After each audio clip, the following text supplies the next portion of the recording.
তবু কি করে পুনরায় ভুলটা করলো? ওই যে কথায় আছে না, কুকুরের লেজ কখনো সোজা হয় না, তার হয়েছিল সেই দশা। পানিতে তার চোখ টইটুম্বুর হয়ে গেল। কিন্তু তার এই অশ্রু সকলের নিকট এখন নাটক বই কিছুই নয়। তা সে জানে আজ নিস্তব্ধ স্যার তাকে যে শাস্তি দেয় সে মাথা পেতে নেবে। অনেক তো হলো হতকারিতা, ধ্বংসলীলা। এখন সে শীতল হতে চায়। কুমতলব এটে কি হলো?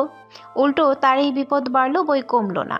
এবার একটু প্রায়শ্চিত্ত করা যাক তবে। নিস্তব্ধ আরিফুল হকের দিকে তাকিয়ে বলল, আপনাকে বলেছিলাম আপনার মেয়ের 15 একই কাজে পুনরাবৃত্তি ঘটলে আমি কাউকে ছেড়ে কথা বলবো না। তাই আমি একটা সিদ্ধান্ত নিয়েছি, এতে মানছে আরাধ্য দুজনের শিক্ষা হবে। সকলে তার দিকে প্রশ্নবোধক দৃষ্টিতে চাইল। নিস্তব্ধ গম্ভীর কণ্ঠে শুধালো, আমি চাই দুজনের বিয়ে হবে। হুম, তবে এখনই নয়, যোগ্য ডাক্তার হয়ে ওঠার পরে তবে। মানছে আরাধ্যকে যে অবহেলা করেছিল তার শাস্তি সে এর মাধ্যমেই পাবে। আপনার মেয়ের ছোট মস্তিষ্ক আরিফুল সাহেব, এখন ওর ব্রেনদের পরিপুষ্টিটা লাভ করেনি। আপনার মেয়ে আমায় কথা দেবে সে ভবিষ্যতে কোনো আর এমন কাজ করবে না। আরাধ্যকে সে না চাইলেও মেনে নেবে। আর আরাধ্য সে তো মাছেকে পছন্দ করত, কিন্তু আজ যে ধারণা হলো মাছের প্রতি আরাধ্যর, তাতে তাদের মাঝে ফাটল ধরেছে কিনা খানিকটা। মাঝে নিজের চেষ্টা আরাধ্যর মনে সে ফাটল মেটাবে। আপনারা আমার মত বিরোধ করবেন না। সকলে বিস্ময় নিয়ে নিস্তব্ধর পানে চাইল। সুজন নিজেও খানিকটা হকচকালো বন্ধুর এমন কথায়। অতঃপর দুজনের বাবা মা উভয় চুপ রইল। কি বলবে তারা? এই মেনে নেওয়া ছাড়া তো তাদের কোনো উপায়ও নেই। ছেলে মেয়ের কৃতকর্মে তাদের মাথা হিট হয়ে আছে। আরাধ্যর বাবা মা দুজনেই একটু অসন্তুষ্ট। তারা কেউই ছেলের জন্য এমন বউ আশা করেননি কখনো। তাছাড়া ছেলে তাদের এখনো অনেকটা ছোট। মিসেস মির্জা তীক্ষ্ণ দৃষ্টিতে মানসাকে পরখ করতে লাগলো। ভদ্রমহিলা খানিকটা খুঁতখুঁতে কড়া মেজাজের। মানসা মাথা নিচু করে বসে আছে। অস্বস্তি, লজ্জা, ভয়, সংকোচ সব তার মাঝে বাসা বেঁধেছে। মানসাকে পরখ করার মাঝে ভদ্রমহিলা আরাধ্যর গালে ঠাস করে চর বসিয়ে দিলেন। ছেলেকে ইচ্ছে করছে তার এখনই পুঁতে ফেলতে। শেষ পর্যন্ত একটা মেয়ে মানুষের পাল্লায় পড়ে তার এতদিনের শিক্ষাকে বিসর্জন দিয়ে দিল ছেলেটা। সবাই চমকে উঠল। নিস্তব্ধ কিছুই বলল না। তার যা বলার সে বলে দিয়েছে। রেস্টুরেন্ট থেকে বের হওয়ার পূর্বে নিস্তব্ধ আরিফুল হকের উদ্দেশ্যে শুধালো, ও মিস আরিফুল হক, আমি আমার ওয়াইফকে আপনার কলেজে আর পড়াচ্ছি না, প্রশ্নে ওঠে না। তার মাইগ্রেশনের মাধ্যমে আমি ঠিক অন্য কলেজে ভর্তি করে নেব। তাতে আমার বিন্দু পরিমাণ সময়ও লাগবে না। ও হ্যাঁ, আরেকটা কথা, আমি আর আপনার হসপিটালে থাকছি না, শিক্ষকতা চিকিৎসা কোনোটাই থাকছি না। এই পর্যায়ে আরিফুল হক হতবাক হয়ে তাকালেন নিস্তব্ধর পানে। নিস্তব্ধ এতটা কঠোর হবে সে ভাবতেই পারেননি। নিস্তব্ধ আসার পর তার হসপিটাল কলেজ দুটোরই বেশ উন্নতি হয়েছে। একমাত্র নিস্তব্ধর চতুর বুদ্ধিমত্তার জন্যই তা সম্ভব হয়েছে। নিস্তব্ধ আর সুজন বেরিয়ে গেল তৎক্ষণাৎ। আরিফুল হক পিছু ডাকলেও নিস্তব্ধ আর তা শোনার প্রয়োজন বোধ করল না। আরাধ্যকে টানতে টানতে তার বাবা মা নিয়ে গেল। আরিফুল হক মানসার হাত শক্ত করে ধরে বসে রইল খানিকক্ষণ সেখানেই। আশার কাছে থেকে সব শুনে তাসফি বাকরুদ্ধ হয়ে বসে রইল। জনাব তবে কাল এসব কাণ্ড ঘটিয়ে এসেছে। সয় নিতে পারলেও প্রিয় বান্ধবীকে ছাড়া অন্য কলেজে যাবে সেটা সে মেনে নিতে পারল না। নিস্তব্ধর সঙ্গে সে কথা বলবে। তাসফি ভ্রু কুঁচকে বলল, তা না হয় বুঝলাম, কিন্তু তুই এসব কিছু জানলি কি করে? আশা আমতা আমতা করলো। এখন সত্যিটা সে বলবে কেমন করে? এগুলো তো সে সুজন স্যারের কাছ থেকে জানতে পেরেছে। তাসফিকে বলবে কেমন করে? আশা মিছে বিরক্তি প্রকাশ করার চেষ্টা করে বলল, বলেছে, আমি শুনেছি একজনের থেকে। তোর এত জেনে কাজ নেই। আমি শুধু জানি যে করেই হোক নিস্তব্ধ স্যারকে তুই বোঝাবি। তোকে ছাড়া আমি একা কিছুই করতে পারবো না দোস্ত, প্লিজ। তাসফি ফোন কেটে দীর্ঘ নিঃশ্বাস ফেলল। সব কেমন যেন অগোছালো মনে হচ্ছে তাসফির কাছে। সব ঠিক হয়েও বারবার ঠিক হচ্ছে না। তাসফি ফ্রেশ হয়ে থমথমে মুখে নিচে নেমে এলো। লোকটাকে নিচে পেলে সে নির্ঘাত আচ্ছা রকম করে কথা শুনিয়ে দেবে। কি পেয়েছেটা কি? তাসফির কাছে কিছু না জিজ্ঞেস করে নিজের মতো যা খুশি করে যাচ্ছে। সে তো তা কিছুতেই হতে দেবে না। পরিচিত জায়গা ছেড়ে নতুন জায়গায় মানিয়ে নেওয়া কি এতই সোজা নাকি? সে না হয় গম্ভীর খাটাস লোক, মানিয়ে নিতেই পারে, কিন্তু তাসফি পারবে কেমন করে? উফ! নিচে নেমে তাসফি ড্রয়িং রুমের সোফায় গম্ভীর মুখে বসে রইল। বাসন্তী এলো তখন পরিপাটি হয়ে। মাহিনদের বাড়িতে যাবে সে। তাসফিকে বসে থাকতে দেখে শুধালো, ও উঠেছিস? তা ঘুম কেমন হলো? তাসফি উত্তর দিল না, বরং উল্টো প্রশ্ন করল, তোমার ভাই বাড়িতে নেই? কার কথা বলছিস? নিস্তব্ধ? সে বাড়িতে আছে কি না সেটা তো আমার থেকে তোর ভালো জানার কথা রে। খেয়ালই করো না আপা, বলো। না নেই। আর শোন, আমি একটু বাইরে যাচ্ছি, মা বাড়িতে নেই। রুম্পা ডাইনিংয়ে তোর জন্য খাবার রেখেছে, খেয়ে নিস কেমন? আমি যাচ্ছি। বাসন্তী বেরিয়ে গেল। তাসফি উদাস ভঙ্গিতে বসে রইল, তার মাঝে ব্রেকফাস্টের তাগিদ দেখা গেল না। কাল এত কিছু ঘটে যাওয়ার পরেও আশা আজ কলেজে এসেছে। আসতে তো হতোই, গুরুত্বপূর্ণ ক্লাস আছে যে। স্বর্ণিধিও আসবে, তবে মনে হয় না আরাধ্য বা তাসফি কেউই আসবে। করিডোর পেরোনোর সময় সুজন স্যারকে দেখে আশা উল্টো দিকে হাঁটা ধরল। তা না করে উপায় আছে? তাকে দেখলেই তো স্যার খোঁচাতে থাকবে। এই তো কাল হঠাৎ মেসেজ পাঠালো তাকে সুজন স্যার। এত রাতে অনলাইনে কেন? কার সঙ্গে প্রেম করছিলে?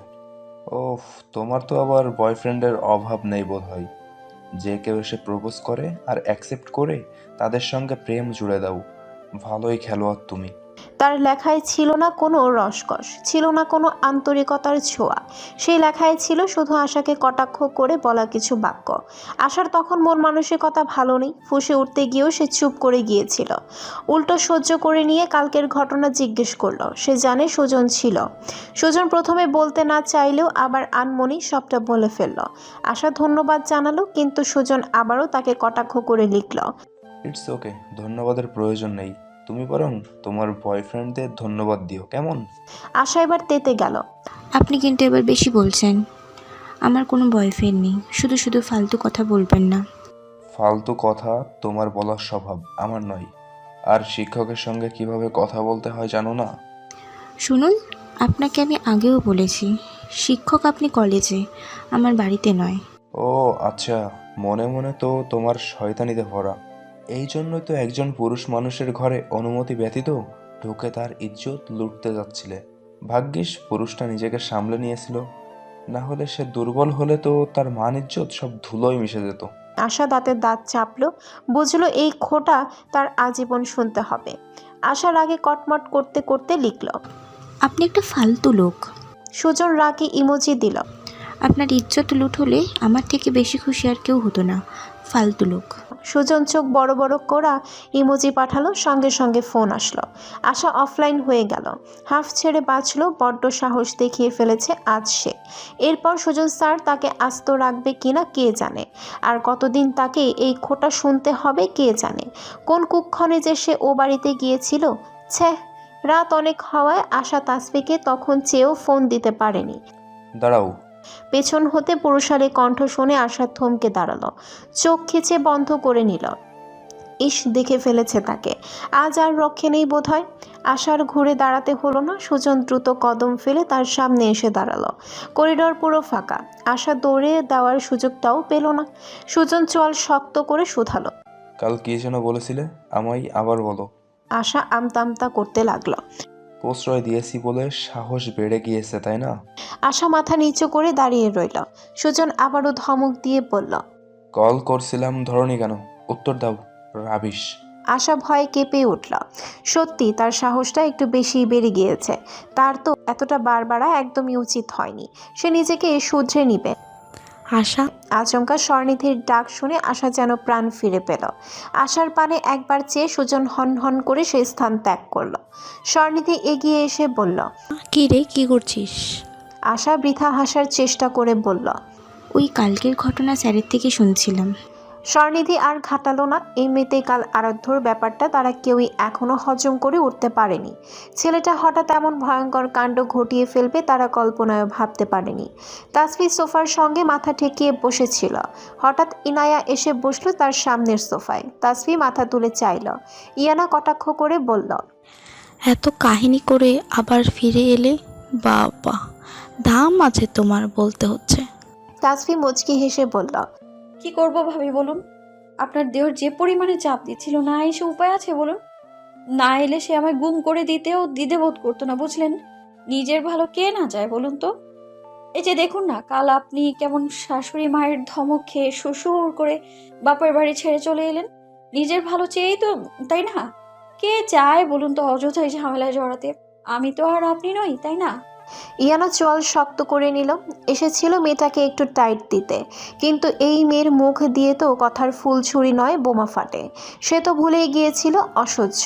ইনায়া উঠে চলে গেল। তার যাওয়ার পানে চেয়ে তাসফি মুচকি হাসল, কটাক্ষ করে পিছু ডেকে বলল, আরে ভাবি যাচ্ছেন কেন? একটু বসুন না, একটু গল্প গুজব করি। ইনায়া একবার তাসফির পানে চোখ গরম করে চেয়ে উপরে উঠে গেল। অসভ্য মেয়ে। তাসফি তাতে শব্দ করে হেসে দিল। কি অদ্ভুত, তার কালকের বিষয়টা নিয়ে মন খারাপ করা উচিত, কিন্তু তার মাঝে কোনোটাই অনুভব হচ্ছে না। বরং সে নিস্তব্ধ আর তার কলেজ ছাড়ার ব্যাপারটা নিয়ে চিন্তিত। মন খারাপ হবে বা কেমন করে, তার ডাক্তার সাহেব তো তার সুযোগটাই রাখেনি। মাহিনদের বাসার সামনে আসতেই বাসন্তীর রিকশা থামাতে বলল। ভাড়া মিটিয়ে সে নেমে পড়ল।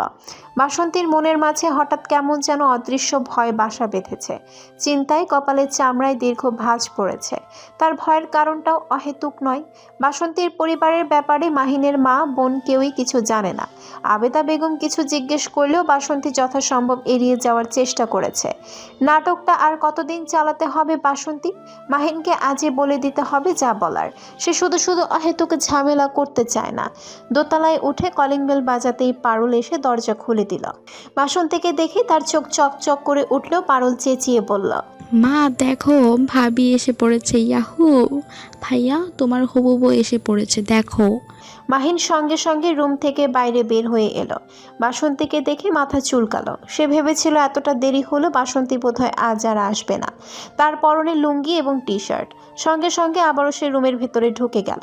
বাসন্তীর ভীষণ লজ্জা লাগছে। সে প্রথম আবেদা বেগমের কাছে যেতে চাইল। আবেদা বেগম তখন ভদ্র মহিলা, এখন অনেকটাই সুস্থ। তিনি চাইছিলেন এই সুযোগে বাসন্তীর বাবা মায়ের সঙ্গে কথা বলে বিয়েটা পাকাপোক্ত করে ফেলতে। আবার কখন অসুস্থ হয়ে পড়েন বলা তো যায় না। বাসন্তী তার কাছে গিয়ে কুশল বিনিময় করলেন। আবেদা বেগম হাতের কাজ শেষ করে তাকে নিয়ে সোফায় বসালো। পারুল শরবত এনে রাখলো টেবিলে। তিনি বললেন, দেখো মা, বয়স তো অনেক হলো, আর কতকাল একা থাকবো বলো? তুমি চলে এলেই আমি শান্তি পাই, একটু হাল ছেড়ে বাঁচি। মেয়েটাকেও আমার আবার পরের ঘরে পাঠানোর সময় চলে এলো বলে। আমি বুড়ো মানুষ, একা আর কত দিক সামলাবো। আমি চাইছিলাম তোমার বাবা মায়ের সঙ্গে একটু কথা বলতে আর কি। নিজের বিয়ের কথা শুনতেই পারুল রেগে গেল। বলল, মা আগে ভাইয়ার বিয়ে হোক, তারপর আমারটা নিয়ে ভাববে। আমাকে তাড়াতে এত পায়তারা কেন তোমার? ভদ্রমহিলা মেয়ের দিকে চোখ গরম করে চাইলেন। আবেদা বেগমের কথায় বাসন্তীর ইতস্তত লাগছে খুব। সে এখন কি বলবে? আবেদা বেগম বোধহয় তার মনোভাব বুঝতে পারল। হাতের ইশারা করে বলল, তুমি বরং ছেলেটার সঙ্গে আগে একটু কথা বলে নাও, কেমন? যাও, ও ঘরেই আছে। বাসন্তী লজ্জা সংকোচ নিয়ে মাহিনের রুমের দিকে পা বাড়ালো। একটা ছেলের রুমে যাওয়া তার জন্য ভারী দৃষ্টিকটু যতই হোক। সময়টা তখন বিকেলের দিকে। সূর্য পশ্চিম দিগন্তে হেলে পড়তে শুরু করেছে।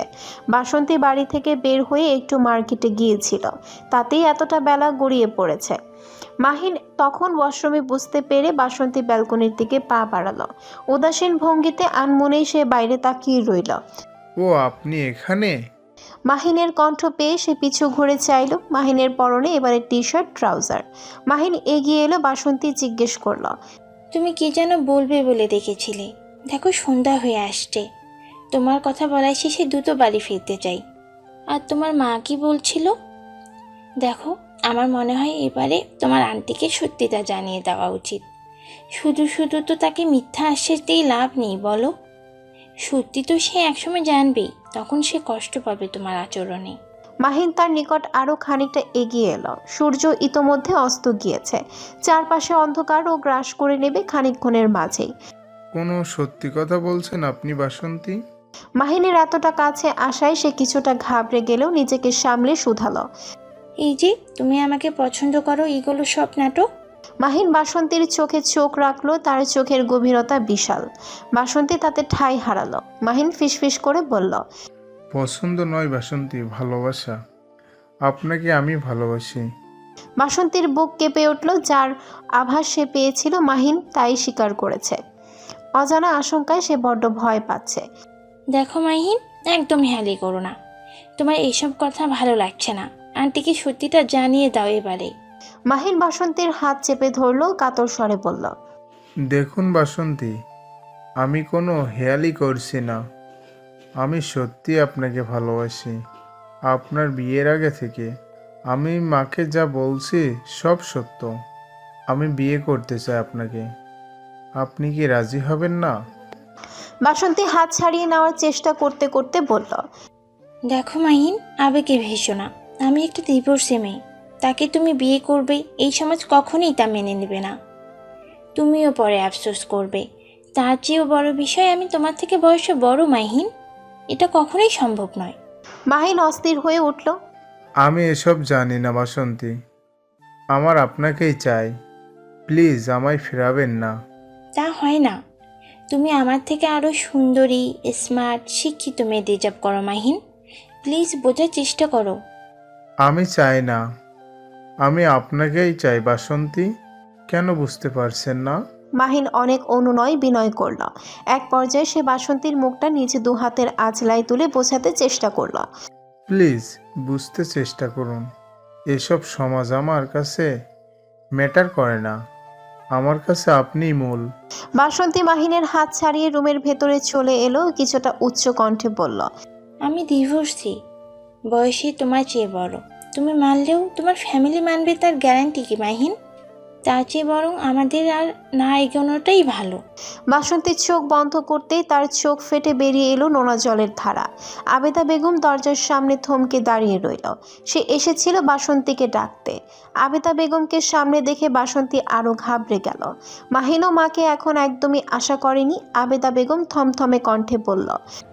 এসব আমি কি শুনছি মাহিন? বাসন্তী এগিয়ে গিয়ে বলল, আসলে আন্টি, আমরা দুজনে কেউ কাউকে ভালোবাসি না। সবটাই নাটক ছিল। আমায় ক্ষমা করে দেবেন আন্টি। বাসন্তী আর এক মুহূর্ত দাঁড়ালো না, ছুটে বেরিয়ে এলো। মাহিন তার পিছু যেতে গেলে আবেদা বেগম ওকে থামিয়ে বলল।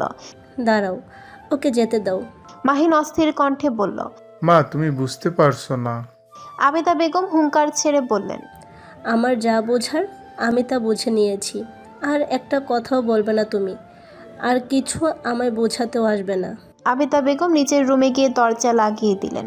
ছেলে তার সঙ্গে এই প্রতারণা করতে পারলো। কষ্টে তার বুক ব্যথা করছে। ছেলেকে এই শিক্ষা দিয়ে বড় করেছেন তিনি। এতটুকু বিশ্বাস নেই ছেলের তার উপর। এই দুঃখে তিনি মূর্ছা যাচ্ছেন। মাহিন মেঝেতে মাথা নিচু করে বসে রইল। সব ঠিক করতে গিয়ে আবার সব কেমন এলোমেলো হয়ে গেল। বড্ড বেশি তাড়াহুড়ো করে ফেলল না তো সে? আর একটু সময় নেওয়ার প্রয়োজন ছিল কি? একদিকে মা, অপরদিকে ভাই। পারুল তা কাকে সান্ত্বনা দিবে ঠিক বুঝে উঠতে পারল না। হঠাৎ কি থেকে কি হয়ে গেল, সবটা তার ছোট মস্তিষ্কের উপর দিয়ে গেল। রিকশায় চেপে সারাটা রাস্তা বাসন্তী নিঃশব্দে কান্না করতে করতে পার করল। শত চেষ্টা করেও তার চোখের পানি আটকানো গেল না। কেন এত কষ্ট হচ্ছে তার? পুনরায় একই কাজ কেন করতে যাচ্ছিল সে? সে কষ্টে হৃদয়ে বড্ড পীড়া দিচ্ছে। ওসমান ভিলায় পৌঁছে বাসন্তী কোনো রকমে চোখের পানি মুছে ড্রয়িং রুম পেরিয়ে উপরে উঠে গেল। কোনো প্রশ্নের সম্মুখীন সে হতে চায় না আপাতত। ইতোমধ্যে মাহিন অনেকবার ফোন করেছে তাকে, বাসন্তী একটাও রিসিভ করলো না। ফোনটা সাইলেন্ট করে রেখে দিল। কিচ্ছু ভালো লাগছে না তার। নিস্তব্ধ সারা দিনে আর একবারও বাড়িতে ফেরেনি। তাসফি ফোন দিলেও রিসিভ করেনি। মেসেজ পাঠিয়েছে সন্ধ্যার পর বাসায় এসে সব খুলে বলবে। তাসফি মেসেজ পাঠিয়েছিল তার বদলি হওয়ার ব্যাপারে, তারও উত্তর দেয়নি লোকটা। তাসফি টোম ফুলিয়ে বসেছিল ব্যালকনিতে। নিস্তব্ধ, বেটা আসুক আজ বাসায়, একটা কথাও বলবে না সে। কিসের এত ব্যস্ততা? তখনই সে বাসন্তীকে এলোমেলোভাবে বাড়ির ভেতরে ঢুকতে দেখল। তাসফি উঠে এলো দ্রুত। তাসফি বুঝতে পারল না আপার হঠাৎ কি হলো। দরজা খোলো আপা, কথা আছে, শুনছো?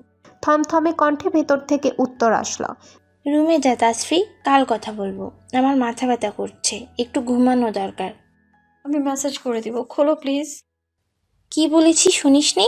রুমে যা, এখন উঠতে পারবো না। তাসফি মন খারাপ করে আবারও রুমে ফেরত এলো। বেলকনির রেলিংয়ে ভর করে দাঁড়ালো। এই প্রথম আপা এতটা রুড বিহেভ করলো। কি হলো হঠাৎ তার? সকালে তো ভালোভাবেই বের হলো। তাসফির ভাবনায় এতটাই বিভোর যে কেউ তার পিছে এসে দাঁড়িয়েছে সেটাও বুঝতে খানিকটা সময় লাগলো। রমণী হঠাৎ নিজেকে কারো শক্তপোক্ত বক্ষে আবিষ্কার করলো। কেউ তাকে পেছন থেকে জাপটে জড়িয়ে ধরেছে। তাসফি ঠিক জানে এই হাতের বাঁধন তার ডাক্তার সাহেবের ছাড়া আর কারো নয়। ভেবেছিল লোকটার সঙ্গে কথা বলবে না, অথচ এখন কথা না বলেও উপায় নেই। তাসফি হুঁশিয়ারি দিল, কি করছেন? ছাড়ুন, একদম ছুঁবে না আমায়। নিস্তব্ধ ফিসফিস করে বলল, আজ সারাদিন ভীষণ ব্যস্ত ছিলাম বউ, একটু রিল্যাক্স হতে দাও প্লিজ। তোমার মাইগ্রেশন সঙ্গে আমার অন্য হসপিটালে জয়েন্ট হওয়ার কাজ, বুঝছো? শুধু শুধু রাগ করছেন আপনি মিসেস নিস্তব্ধ।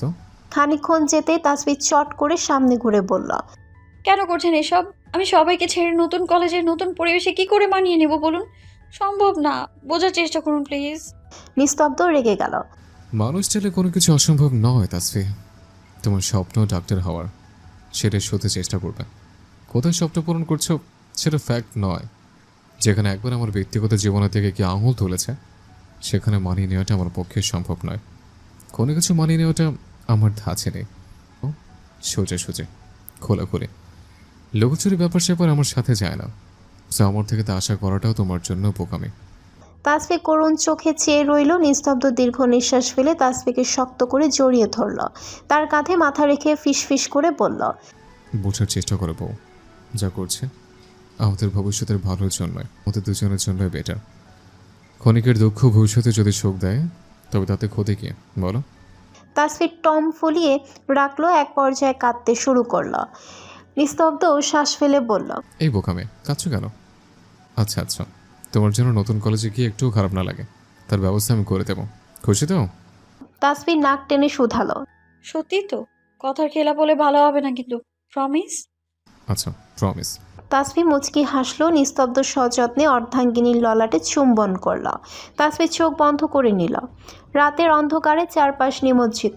দূরের ল্যাম্পপোস্টগুলো জ্বলে আছে দীর্ঘক্ষণ, সেই সন্ধ্যা থেকে। এটাই তো তাদের ধর্ম। হসপিটাল থেকে সুজন বাড়ি পৌঁছে দোতলায় উঠে আগে ফ্রেশ হয়ে নিল। ফোনে টুংটাং মেসেজের শব্দে অবাক হলো। সুজন ভ্রুকুচকে ফোন হাতে নিল। সরি স্যার, আপনার সঙ্গে মিসবিহেভ করার জন্য আমি দুঃখিত এবং লজ্জিত। হয়তো আর কখনো আপনার সঙ্গে ফাজলামো করা হবে না। আপনার ক্লাসের কথাগুলো মনোযোগ দিয়ে শোনা হবে না। কোনো অন্যায় করে থাকলে মাফ করে দেবেন। আশার হঠাৎ এমন মেসেজে সুজনের কপালে চিন্তার ভাঁজ পড়ল। সরি আমায় বলছো কেন? তোমার বয়ফ্রেন্ডকে? সুজন কথাটুকু লিখেও সেন্ড না করে আবারও মুছে ফেললো, লিখল, তোমার কথা বুঝলাম না, আর কখনো ফাজলামো করবো না মানে? কি হয়েছে? ক্লাস করবে না কেন? ওপাশ থেকে কোনো উত্তর এলো না। আশা অফলাইনে। সুজনের মনে চিন্তারা বাসা বাঁধল খানিক। কি হলো হঠাৎ এই মেয়েটার? চিন্তিত মুখে সুজন নিচে নেমে সোফায় বসল। ছেলেকে দেখে রাহেলা বেগম এগিয়ে এলেন। সুজনের পাশে বসে আদুরে স্বরে বলল, কখন এলি বাবা? মাত্রই। মায়ের সঙ্গে কথা বলছে আর বারবার সে ফোন দেখছে, এই আশায় যে আশা তার মেসেজ দেখল কিনা। কথার এক পর্যায়ে রাহেলা বেগম বলে উঠলেন, হ্যাঁ রে, ওই যে তোর ছাত্রী আশা নামের মেয়েটা কেমন আছে? কথা হয় তোর সাথে? দেখা সাক্ষাৎ হয়? সুজন ভ্রুকুচকে মায়ের দিকে চেয়ে বলল, কেন বলো তো? কথা হলে কি আর না হলো কি? না তা কেন? এ কেমন কথা? মেয়েটা ভারী মিষ্টি বুঝলি। আর একবার নিয়ে আসিস না বাড়িতে? কেন? ওকে কেন বাড়িতে আনতে যাবো আমি মা? সেদে সেদে কেউ কখনো ঘরে তেলাপোকা ঢুকিয়েছে? কখনো দেখেছো? আর মিষ্টি জিনিস বেশি ঘরে আনতে নেই মা, পিঁপড়াই সেয়ে যাবে ঘর। আর মিষ্টি তুমি কি করে বুঝলে? তুমি কি ওকে চোখে দেখেছো? শোনো ছেলের কথা, কেমন কথা বলছিস তুই? আমি তো ভাবছি মেয়েটা আর একবার আসলে ওর চাচা চাচির নম্বরখানা নেব। সুজন রেগে গেল এই পর্যায়ে। কি শুরু করছে বলো তো মা? ও আমার ছাত্রী, কতবার বলবো তোমায়? তবু এক কথা বারবার বলতে থাকো। এসব কথা আর আমায় বলবে না। সুজন রাগ করে বাড়ি ছেড়ে বেরিয়ে গেল। আরে কোথায় যাচ্ছিস বাবা? শোন না। ওগো শুনছো? দেখো তোমার ছেলেই রাতের বেলা আবার বেরিয়ে গেল। এই ছেলেটাকে নিয়ে না আর পারি না। তাসফি আনমোনা হয়ে টেবিলে বসে তখন বই ঘাটাঘাটি করছিল। নিস্তব্ধ গায়ে টি শার্ট জড়াতে জড়াতে বলল, থাকো, আমি একটু বাইরে যাচ্ছি। তাসফি তৎক্ষণাৎ পিছু ঘুরে চাইলো, চোখ ছোট ছোট করে শুধালো, কোথায় যাচ্ছেন? বাইরে? এই 10টার সময় আপনি কেন বাইরে যাচ্ছেন? নিস্তব্ধ হাতে ঘড়ি পড়তে পড়তে বলল, গোয়েন্দাগিরি করছো নাকি? হ্যাঁ, যা ভাবেন সেটাই বলুন। যদি না বলি? তাসফি চেয়ার থেকে উঠে এসে নিস্তব্ধর সামনে দাঁড়িয়ে কোমরে হাত দিয়ে শুধালো, কেন বলবেন না শুনি? বলতে আপনি বাধ্য, বুঝেছেন? তাই নাকি? জি আজ্ঞে। বলবো না, কি করবে? তাসফি রেগে গেল। নিস্তব্ধকে পিছু থেকে টাইট করে জড়িয়ে ধরে বলল, বলবেন না? আমিও আপনাকে যেতে দিব না। দেখি কি করে যান আপনি। নিস্তব্ধ দুষ্টু হাসলো, এটাই তো সে চাইছিল। তুমি দেখবে তোমার এই বাঁধন আমি এক মুহূর্তে ছুটিয়ে ফেলবো। তাসফি আরও রেগে গেল, দাঁতে দাঁত চেপে বলল, তার মানে আপনি তবুও বলবেন না? দেখি কি করে ছোটান। নিশ্চিত এই অতৃপ্ত আত্মা আপনাকে ডেকে পাঠিয়েছে। নিস্তব্ধ এক লহমায় নিজের কোমর থেকে তাসফির হাত ছুটিয়ে ফেলল। তাসফি মুখ কাদো কাদো করে ফেলল। ভাবলো এই বুঝি নিস্তব্ধ চলে যাবে, কিন্তু না। তাসফির অবচেতন মনের ভাবনাকে ভুল প্রমাণিত করে নিস্তব্ধ তাসফির হাত ধরা সমেতেই সামনে ঘুরে তাসফির কোমর আঁকড়ে ধরে আরও শক্ত করে জড়িয়ে ধরল। তাসফির মনে হলো সে ছোট একটা সুড়ঙ্গের ভেতরে ঢুকে পড়েছে, যেখানে নড়াচড়া করার কোনো জো নেই। তার নিঃশ্বাস বন্ধ হবার উপক্রম। নিস্তব্ধ ফিস ফিস করে শুধালো, এই তাসফির বাঁধন ছিল নিস্তব্ধ ইয়াসেরের ছুট পাওয়া যে বড্ড নিস্তব্ধ কখনো ছোটার চেষ্টাই করবে না, বরং এভাবেই আপনাকে আরো দৃঢ় প্রত্যয়ে জড়িয়ে বাঁধন মজবুত করবে, বুঝছেন? এই মুহূর্তে তাসফির অনুভূতি বোঝানো মুশকিল। আর শোনো বোকা মেয়ে, আমি কোনো অতৃপ্ত তাত্তার কাছে যাচ্ছি না। বউ থাকতে আত্মার কী প্রয়োজন বলো তো? মোরের মাথার দোকানে যাচ্ছে, সুজন ওরা আসছে। শুনে নিয়েছ? হ্যাপি? তাসফি লজ্জা পেল নিজের অদ্ভুত কর্মকাণ্ডে। মাথা উঁচু করে চাইতেই মুহূর্তেই দুজোড়া ওষ্ঠের আলিঙ্গন ঘটল দৃঢ় প্রত্যয়ে।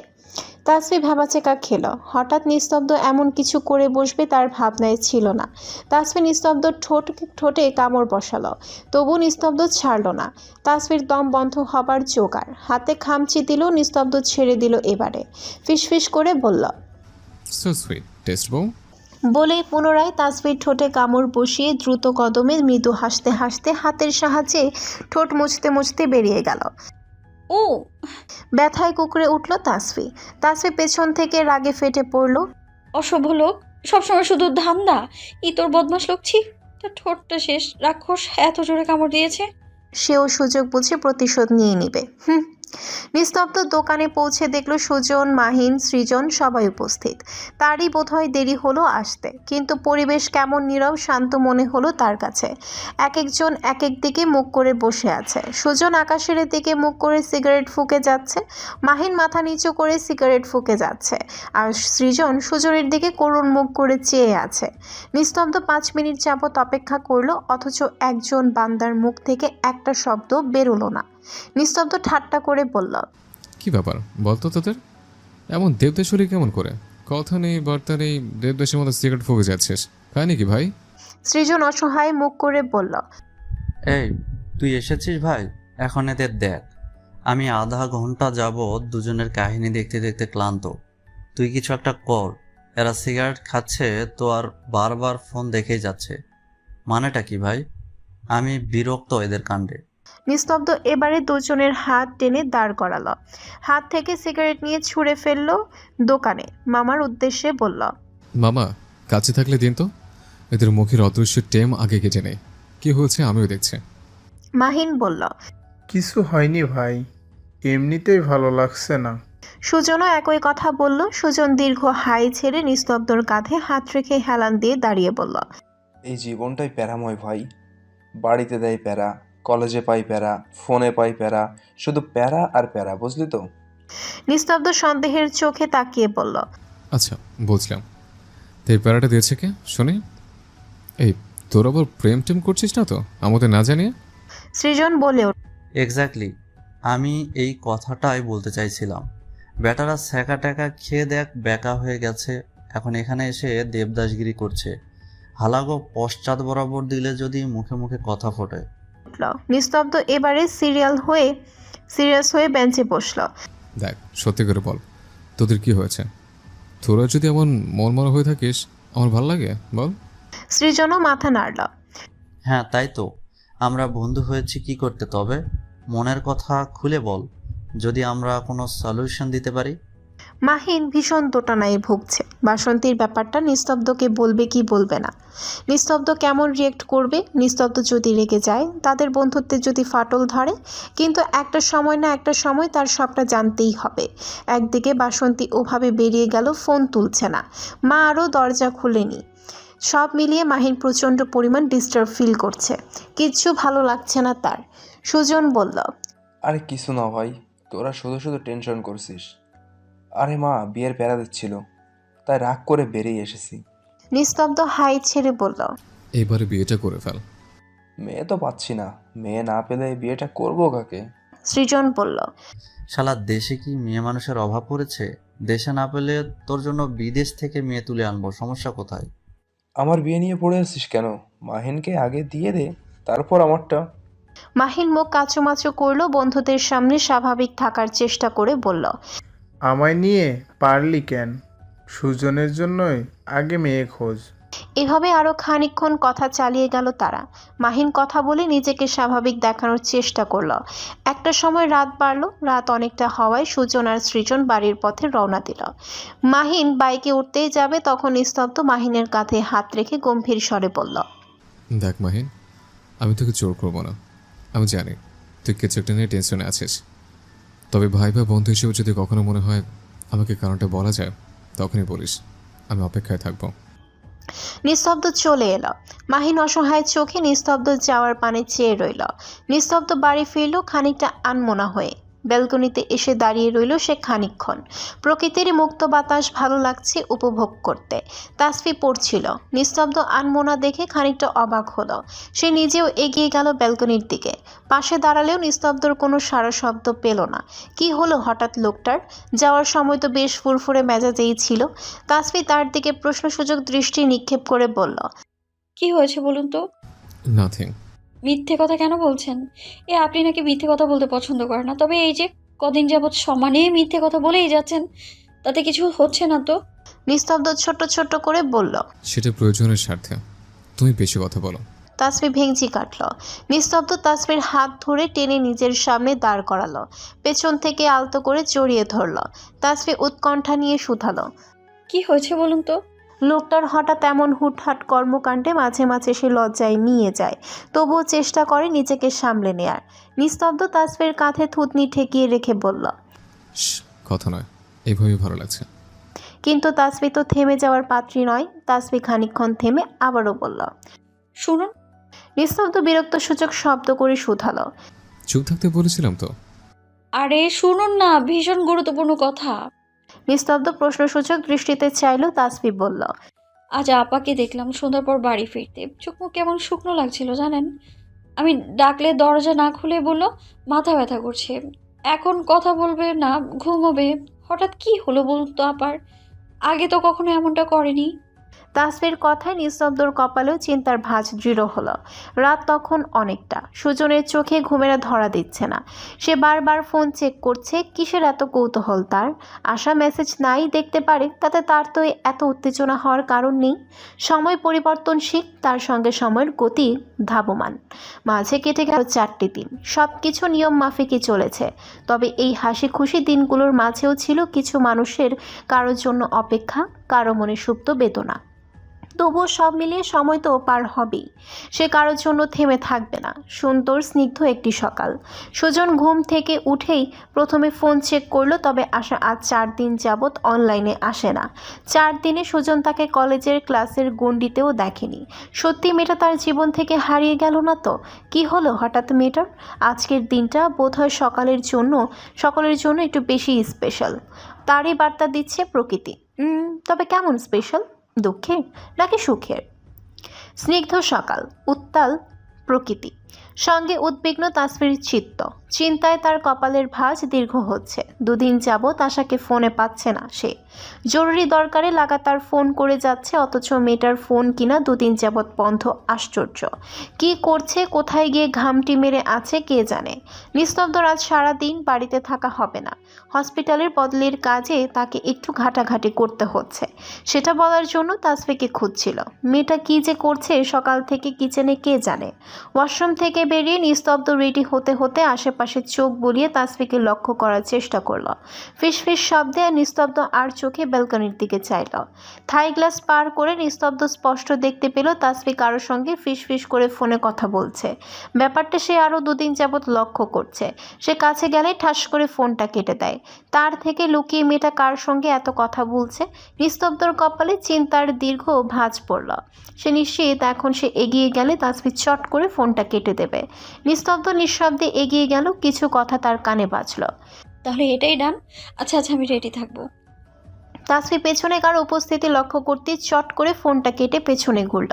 নিস্তব্ধকে দেখে সে কিছুটা ঘাবড়ে গেল বোধ হয়। হঠাৎ নিস্তব্ধকে এই মুহূর্তে সে আশা করেনি। লোকটা তো ওয়াশরুমে ছিল, বেরোলো কখন? তাসফি বোকা হাসার চেষ্টা করে শুধালো। ও, আপনি কখন এসে দাঁড়িয়েছিলেন? নিস্তব্ধ ভ্রু উঁচিয়ে প্রশ্ন করল। সেটা ইম্পর্টেন্ট নয়, কার সঙ্গে কথা বলছিলে? তাসফি আমতা করে প্রত্যুত্তর করল। কই না তো। কই কথা বলছিলাম। তো আমি কি ভুল শুনেছি? ফোন এমনিতে কানে রেখেছিলে বুঝছে?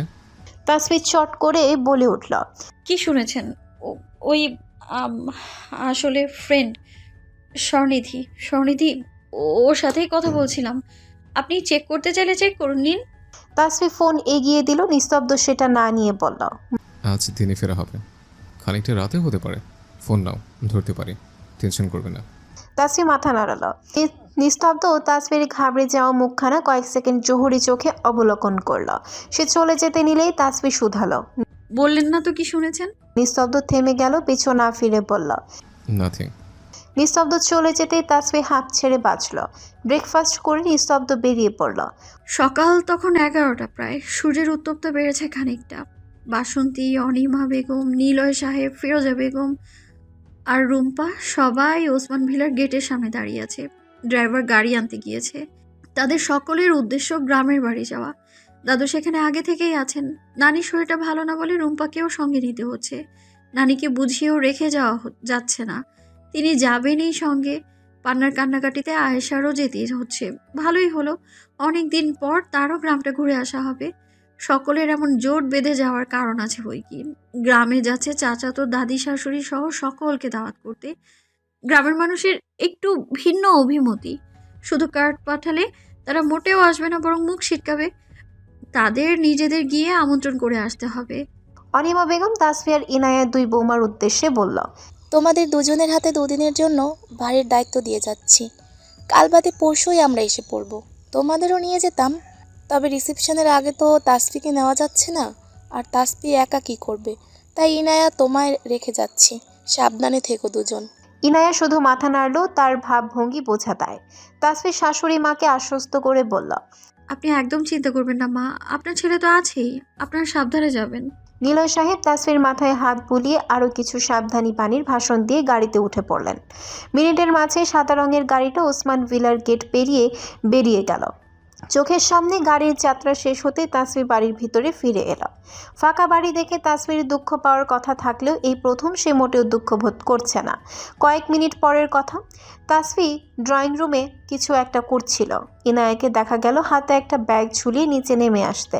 রুম্পা ছাড়া তার এ বাড়িতে নিজে নিজে কাজ করে খাওয়া অসম্ভব। তাসফি তাকে দেখে অবাক কণ্ঠে শুধালো। কোথায় যাচ্ছেন ভাবি?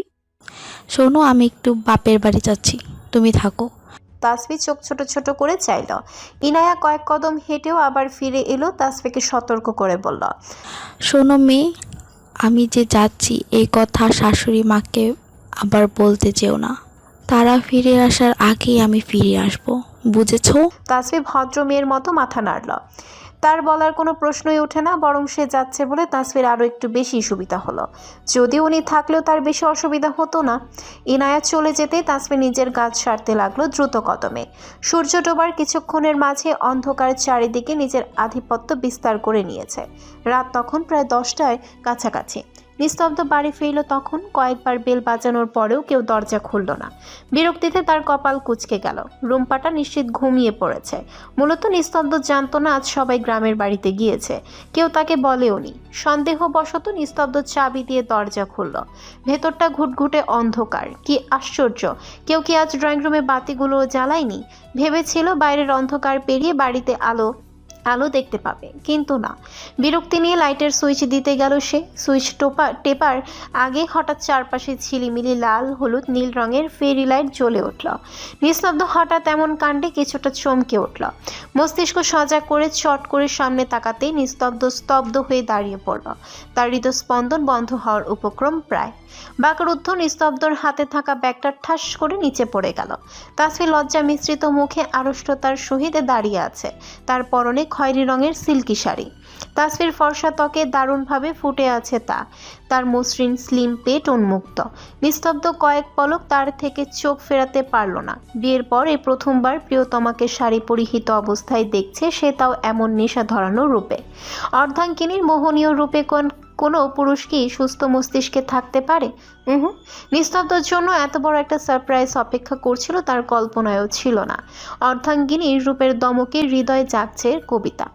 তোমারই যেন ভালোবাসিয়াছি শতরূপে শতবার, জনমে জনমে যুগে যুগে অনিবার, চিরকাল ধরে মুগ্ধ হৃদয় গাঁথিয়াছে গীতিহার, কত রূপ ধরে পড়েছ গলায়, নিয়েছ সে উপহার, জনমে জনমে যুগে যুগে আমরা দুজনে ভাসিয়া এসেছি যুগল প্রেমের স্রোতে, অনাদিকালের হৃদয় উৎস হতে, আমরা দুজনে করিয়াছি খেলা কোটি প্রেমিকের মাঝে, বিরহ বিধুর নয়ন সলিলে মিলন বধুর লাজে, পুরাতন প্রেম নিত্য নতুন সাজে, হরন্ত প্রেম রবি ঠাকুর।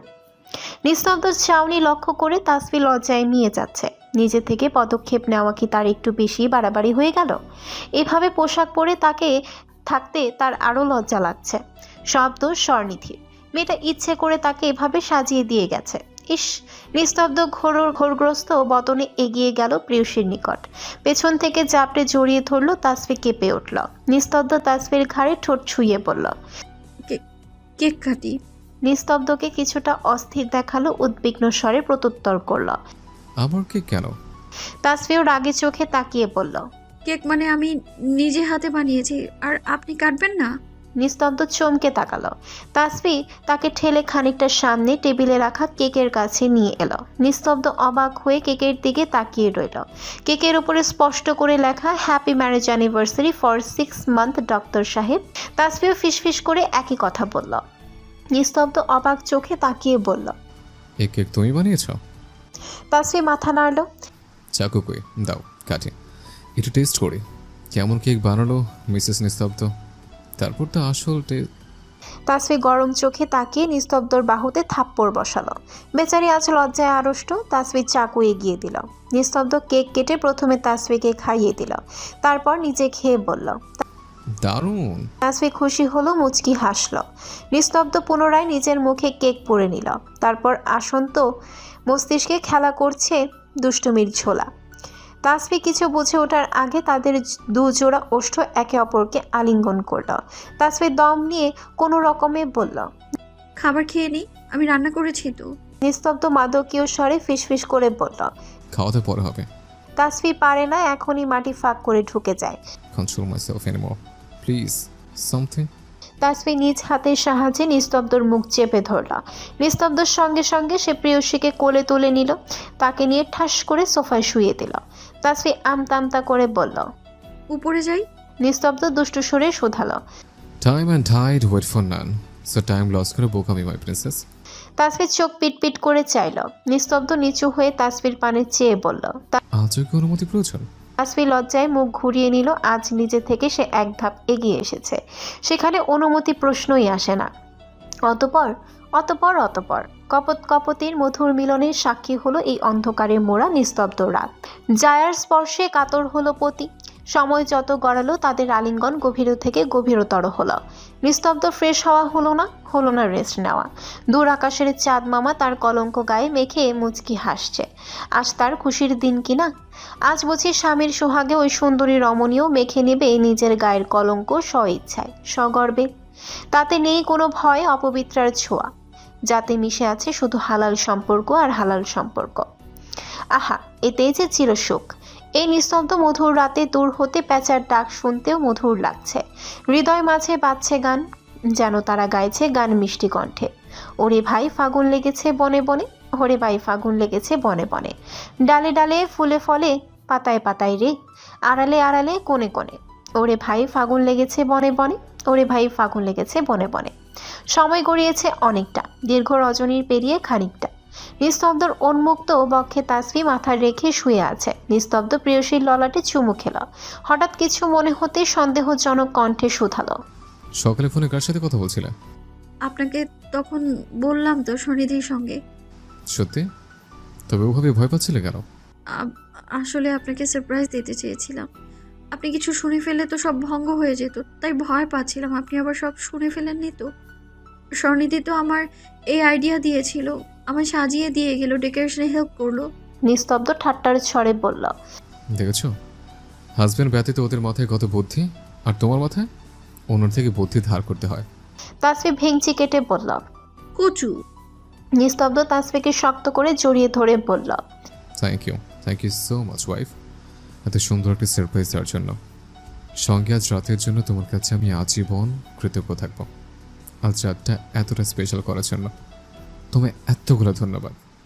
তাসফি লজ্জায় নিজ অর্ধাঙ্গের বক্ষে মাথা গুঁজল। তাদের আলিঙ্গনের ভেতরেই কেটে গেল দীর্ঘ একটি রজনী। নিয়ম মাফিক সময় পার হলো। সূর্যিমামা উদয় হলো ধরণীর বুকে পূর্ব দিগন্তে। চারিদিকে আলো জলমল করে উঠল। সকাল তখন 10টা প্রায়। কপত কপতির ঘুমকে হারাম করতে কলিং বেল বেজে উঠল। এই অসময়ে আবার কে এলো? কারো তো আসার কথা নয় আজ।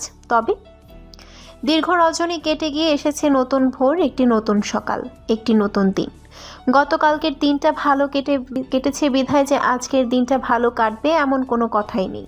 হয়তো উদ্ভব হতে পারে কোনো নতুন কোনো বিপদের, হয়তো আগমন ঘটতে পারে নতুন কোনো আনন্দের। তার সবই তো জানেন একমাত্র উপরওয়ালা। দেখাই যাক না কি হয়। সুখ দুঃখ তুই মিলিয়েই তো আমাদের এই মানব জীবন। চোখের তন্দ্রা ভাব নিয়ে যেতেই ঘুম ছুটে গেল তাসফির। চোখ পিটপিট করে চাইল সে, মুখে তার লাজুক হাসি। শত চেষ্টার পরেও প্রিয়তমকে নিজের করে পাওয়ার প্রাপ্তির হাসি। চোখ মেলতেই চোখের সামনে দৃশ্যমান হলো তার ডাক্তার সাহেবের সুদর্শন মুখখানি। চুলগুলো তার এলোমেলো, যা রাতে তাসফির হস্তের দ্বারাই সৃষ্ট। দেখো কি নিষ্পাপ মুখভঙ্গি নিয়েই না ঘুমাচ্ছে পুরুষটা, অথচ লোকটা তার নিকট 1 নম্বরে লাগামহীন অসভ্য পুরুষ মানুষ, তার অতি প্রিয় ডাক্তার সাহেব। অসভ্য লোকটা তাকে রাতে খাবার খাওয়ার সুযোগটুকু দেয়নি। খিদেতে পেটে পাক দিচ্ছে। ইস, কত মজার মজার খাবারগুলো সে সারাদিন খেটে খুঁটে রান্না করলো, অথচ এখন কিনা সব ফেলে দিতে হবে। ভালো আছে কিনা কে জানে, ভালো থাকলেই ভালো। তবু আজ তাসফির দীর্ঘদিনের দেখা স্বপ্নটা পূরণ হলো। এই যে নিস্তব্ধর আলিঙ্গনে সে আবদ্ধ, আর মানব ঘুমন্ত।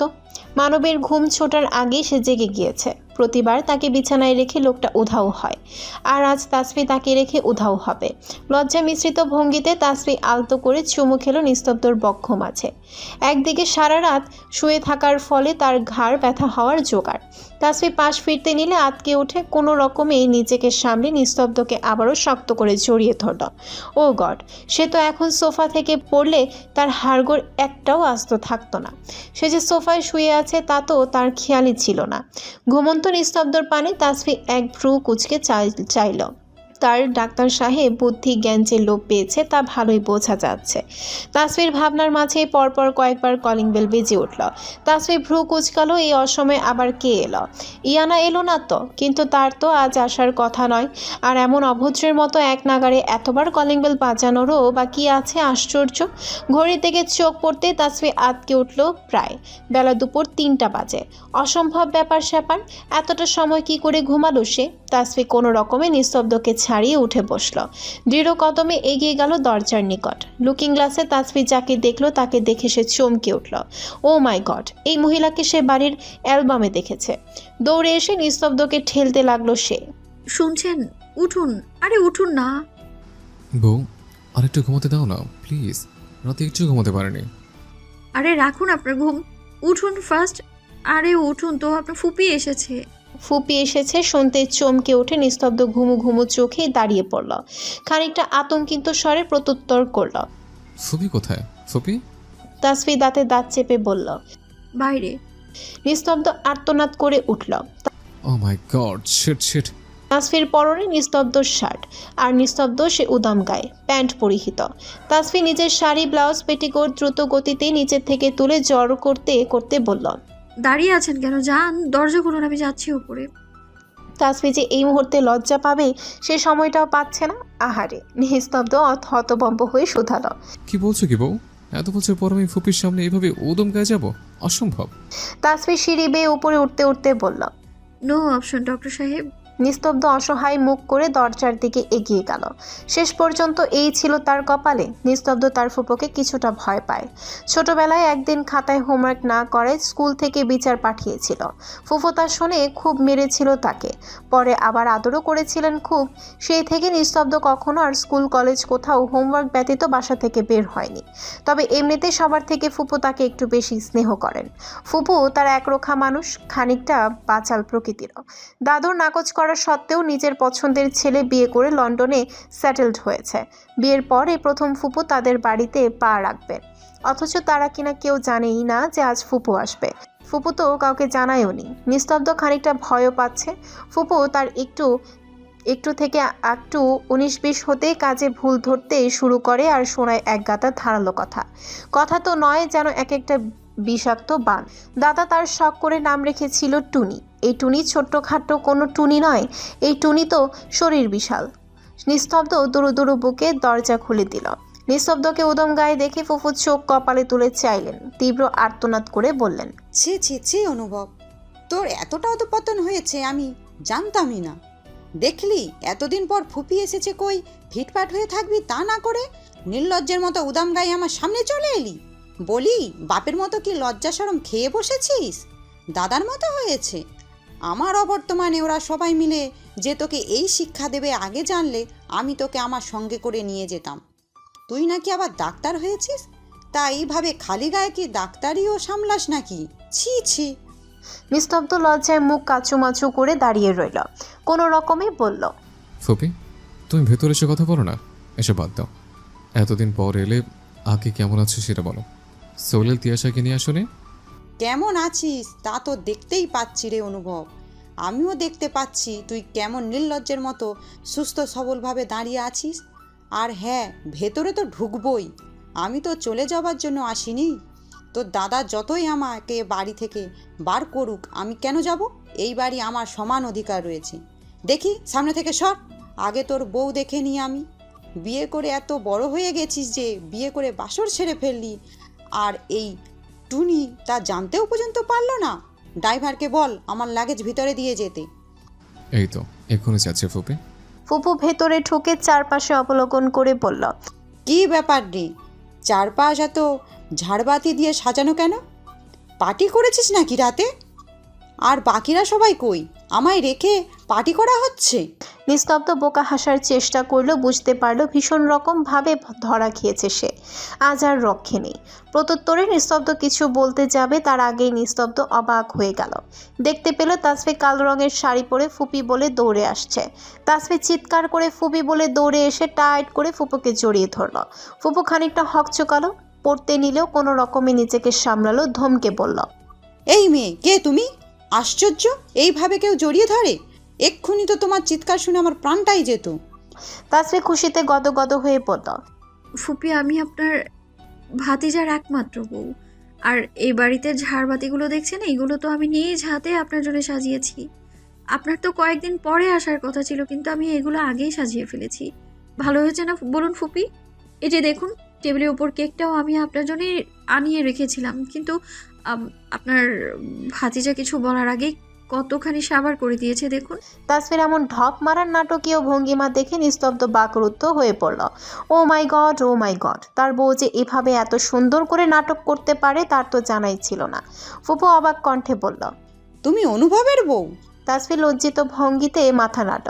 তাসফির লজ্জার পাওয়ার ভাব ভঙ্গি দেখে নিস্তব্ধ নিজে থতমত খেল। ফুফু আগে থেকেই দ্বিগুণ অবাক ছড়া কণ্ঠে বললেন, আর এইগুলো তুমি আমার জন্য করেছো? সত্যি? তাসফি এবারে জোরে জোরে মাথা নাড়ল। ফুপুর চোখে চল চল করে উঠল। তাসফিকে বুকে জড়িয়ে ধরে বলল, আহারে আমার সোনাটা, অনুভব রে, এইবার একখানা কাজের মতো কাজ করেছিস। ওই শেখ বাড়ির যোগ্য বৌমা খুঁজে এনেছিস। এইভাবে আমার জন্য এই বাড়ির কেউ ভাবেনি রে, কোনো দিন কেউ না। কেউ তো আমায় দেখতেই পারে না। তুমি এই প্রথম মেয়ে। আবেগে আপ্লুত হয়ে ফুপু নিজের গলায় পরা স্বর্ণের চেইন খুলে তাসফির গলায় পরিয়ে দিল। তারপর আবারও জড়িয়ে ধরল বুক। তাসফিও ফুপুকে জড়িয়ে ধরল। নিস্তব্ধর দিকে তাকিয়ে চোখ টিপ মারল। নিস্তব্ধ রে, এবারে বুঝি তোর শুধু জ্ঞান হারানোর পালা, আর তো কোনো রিয়াকশন দেওয়া বাকি নেই। তার এমন কর্কশ ফুপুকে এই মেয়ে এক লহমায় হাত করে ফেলল, তা আবার বুকে জড়িয়ে স্বর্ণের চেন আদায় করে। ফুপু নিজের গলায় আরও একটা চেন খুলে তাসফিকে পরিয়ে দিল। এই নাও আমার আশীর্বাদের গিফট। নিস্তব্ধ কোনো রকমে সোফায় গা এলিয়ে দিল। তার যে উপরে গিয়ে ফ্রেশ হওয়ার প্রয়োজন কথাটা তার মস্তিষ্কে খেলছে না। পরপর এত সারপ্রাইজে সে এবারে সত্যিই শকড। সুজন রেডি হচ্ছিল তার বন্ধু জসিমের কাকার বিয়ে। জোর করে সুজনকে নিচ্ছে ছেলেটা। হাজারবার না বলেও লাভ হয়নি, ছেলেটা একদম নাছোড়বান্ধা। জসিম রহস্যময় ভঙ্গিতে বলল, বিয়েতে গেলে কিছু মজার কাণ্ড দেখতে পারবি। সুজনের মাঝেও সামান্য কৌতূহল জাগলো। এমনিতেও 4-5 দিন যাবৎ সে প্রচণ্ড ডিস্টার্ব ফিল করছে। মজার কিছু কাণ্ড দেখেও যদি মনটা একটু ফুরফুরে হয়। সুজনের মা ছেলের রুমে ঢুকতে ঢুকতে শুধালো, এই অসময়ে যাচ্ছিস, কখন আসবি বাবা? আজ ফিরবি তো? সুজন পাঞ্জাবি কলার ঠিক করতে করতে বলল, ঠিক নেই মা, যেতে মিনিমাম 1 ঘন্টা তো লাগবেই। তারপর খাওয়া দাওয়া, বিয়ে পড়ানো, রাত তো কিছুটা হবেই। রাহেলা বেগম ছেলেকে মন দিয়ে দেখেন। ছেলে তার উজ্জ্বল ফর্সা, কি মায়াবী চেহারা। লাল পাঞ্জাবিতে আরো বেশ মানিয়েছে। গায়ের চামড়ার সঙ্গে কেমন ফুটে আছে দেখো। মাঝে মাঝে মনে হয় তারই না নজর লেগে যায়। ছেলেটা চাইলে শত শত মেয়ে তার জন্য লাইন ধরে দাঁড়িয়ে যাবে, অথচ ছেলেটাকে শত বোঝানোর পরেও ছেলেটা তার বিয়ে করতে নারাজ। কবে যে ছেলের মতি হবে কে জানে। ভদ্রমহিলা আফসোসের স্বরে বলল, আর কতকাল অন্যের বিয়ে খাবে বাপ? এবারে নিজের বিয়েটা করো না। সুজন বিরক্তির কপালে কুঁচকে বলল, কি মা, তোমায় তো বলেছি মনের মতো মেয়ে পাচ্ছি না, পেলেই বিয়ে করে নেব, এত প্যারা দিও না তো। মুচকি হেসে মায়ের কাঁধ জড়িয়ে বলে, শোনো মা, জীবনে এত প্যারা নিতে নেই বুঝলে, সব সময় শুধু চিল করবা। আর বিয়ের মতো একটা সাধারণ ব্যাপার নিয়ে এত বড় ইস্যু বানানোর তোমার কোনো দরকার নাই। দেখবে কখন না জানি হুট করে মেয়ে পছন্দ হলো আর তাকে সোজা বিয়ে করে নিয়ে আসলাম। রাহেলা বেগম থমথমে কণ্ঠে বলল, তাহলে তো ভালোই হয়, তবুও মরণের আগে ছেলের বউয়ের মুখ তো দেখতে পাবো। সুজন বুঝলো মা এবার ইমোশনাল মুডে চলে যাবে। দ্রুত মানিব্যাগ পকেটে ভরতে ভরতে বলল, আমি আসছি মা, থাকো, দেরি হয়ে যাবে, ফিরতে রাত হবে বোধহয়। বরযাত্রীর সঙ্গে বিয়ে বাড়িতে পৌঁছেছে সুজন অনেকক্ষণ আগেই। ধরনীর বুকে সন্ধ্যা নেমেছে। কিছুক্ষণ আগেই খাওয়া দাওয়া শেষে সুজন বাইরে একটু হাঁটতে বের হয়েছিল। বিয়ে পড়ানো হবে খানিকক্ষণ পরে।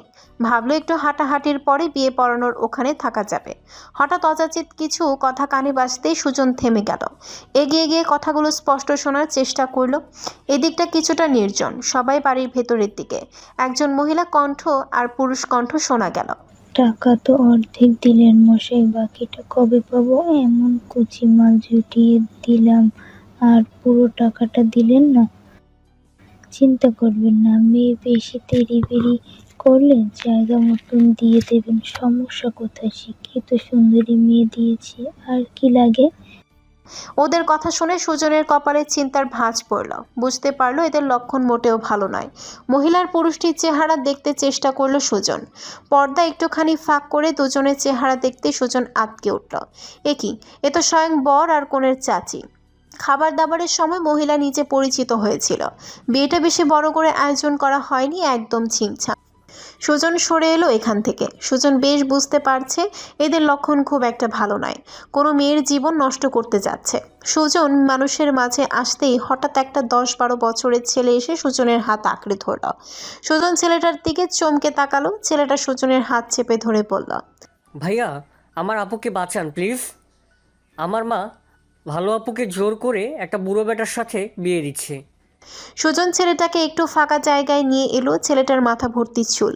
সুজন তার মাথায় হাত বুলিয়ে বলল, কি হয়েছে বাবু, আমার সবটা খুলে বলো তো। ছেলেটা বলতে লাগলো, মা আপুকে আটকে রেখেছে, জোর করে বিয়ে দিচ্ছে লোকটার সাথে।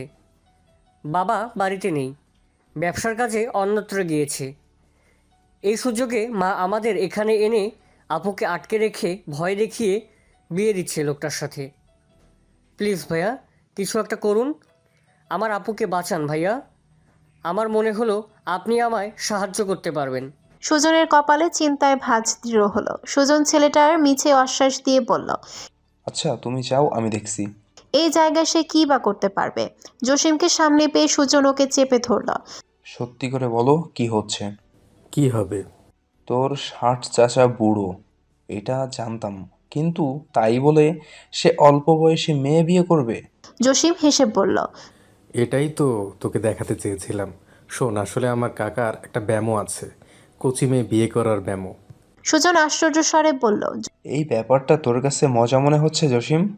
আর ব্যামো আছে মানে? ব্যামো আছে মানেটা কি? তোর চাচার এর আগে আরো বিয়ে করেছে নাকি? জসিম দাঁত কেলিয়ে হাসলো। সুজন বলল, এটা ফাজলামির সময় নয় জসিম। মেয়েটা নাকি বিয়েতে রাজি না, জোর করে তাকে বিয়ে দেওয়া হচ্ছে। তুই আমায় এটা বল, আগে যতগুলো বিয়ে করেছে তার সেই বউগুলো এখন কোথায়? জসিম চিন্তিত কণ্ঠে বলল, তাদের তো আমরা আর দেখিনি। বিয়ের পর চাচা তাদেরকে সবাইকে অন্য ফ্ল্যাটে নিয়ে রাখতো। এক্স্যাক্টলি। দেখ জসিম, ব্যাপারটা ভালো ঠেকছে না আমার। এই মুহূর্তে আমাদের পুলিশে খবর দেওয়া প্রয়োজন। জসিমকেও কিছুটা চমকিত দেখালো। চিন্তিত কণ্ঠে বলল, কিন্তু বিয়ে পড়ানো তো শুরু হয়ে গেছে, তাই তো আমি তোকে খুঁজতে খুঁজতে এসেছিলাম। কিন্তু বিয়ে তো আরো পর পড়ানোর কথা ছিল। চাচা বলল দ্রুত বিয়ের কাজ সারতে। সুজন জসিমকে বলল,